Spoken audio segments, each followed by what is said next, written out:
And this Golf University tip from the pro, I'm with Shane McHenry at Murray Downs Golf and Country Club, where he's going to teach us how to judge our chipping distances by choosing the right clubs. But before we start, remember to subscribe and hit the bell icon below so that I can notify you every time a new episode is released. Plus, at the end of this video, I'm going to teach how to lose 4 shots or more from your handicap in 3 months or less. But before I do, let's find out how to judge our chipping distances by choosing the right clubs.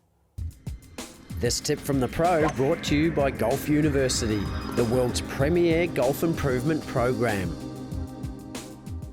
We're going to discuss club selection here with regards to chipping and how to vary your flights and vary your distance using different clubs. Now, I've mentioned in one of the earlier videos that my preference is for people to, as beginners or starting to learn how to chip the ball properly, is to use one club, get to know it, learn how to manipulate it. But in certain situations on the golf course, and we're going to need to learn how to vary your ball flight to get the ball to roll out more. So in this situation, we've got about a 25-30 metre chip shot here. We've got plenty of green to work with, and we're going quite a little bit up the hill at the end there. So a lob wedge is probably not the go here. We probably want something to roll the ball out a little bit better, but we can certainly still use lob wedge. Now I've got my 3 wedges here. I've got a pitching wedge, a sand wedge, and a lob wedge. You might even use a 9-iron if you like. My preference is to use one of your wedges, but we're gonna go ahead and use the 3 different lofted clubs here. So we're gonna start with the lob wedge first. So we're gonna use our base chipping technique for all 3 shots, which is to be the shoe distance away from the ball, play the ball towards your back foot, open your stance off slightly, keep your shoulders in line with your target, hands left, weight left. Okay, so we're going to go ahead here and hit the lob wedge first.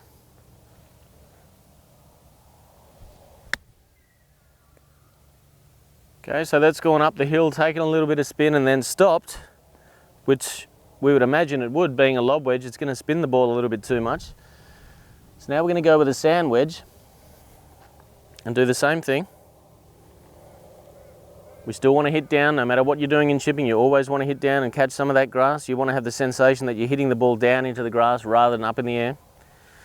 So we've got our 5 rules again.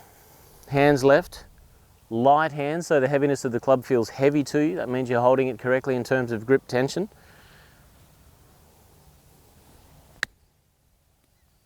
So there goes the sand wedge. That skipped past that first ball. I'm getting a little closer now. Certainly went lower than the first one.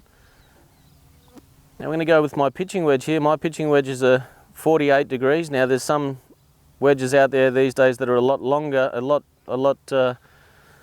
less loft, 46, 45 degree pitching wedges. They're really old school 9-irons.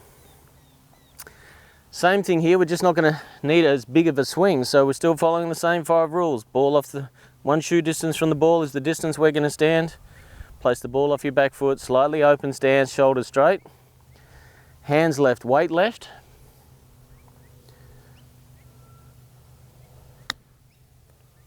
Now that's gone a lot lower. It skipped past the first ball, it's just gone past the second ball, and we're virtually in tap-in distance there now. So that's certainly one way you can vary your flights.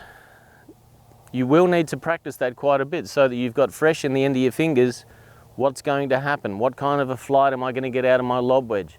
What sort of a flight am I going to get out of my sand wedge, keeping things the same? What flight am I going to get out of my pitching wedge, keeping things the same? And in this particular instance, the pitching wedge worked out better because we've got quite a distance to go and we've got some uphill to get to.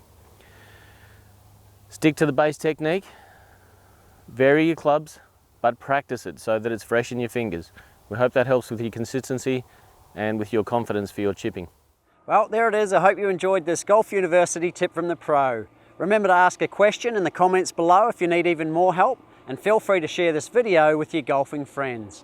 As promised earlier, I want to help you easily and effortlessly lower your handicap by 4 shots or more. So I want to invite you to join our Search for Scratch program, which has been designed to help you find out how good a golfer you can become if you are trained with the best coaching model, practice plan, and course management system, all whilst developing a champion golfer's mindset.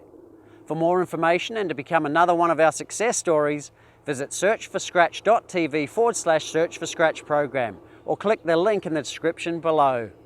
Thanks for watching, commenting and sharing this video, guys. I look forward to supporting your golf improvement in the Search for Scratch program.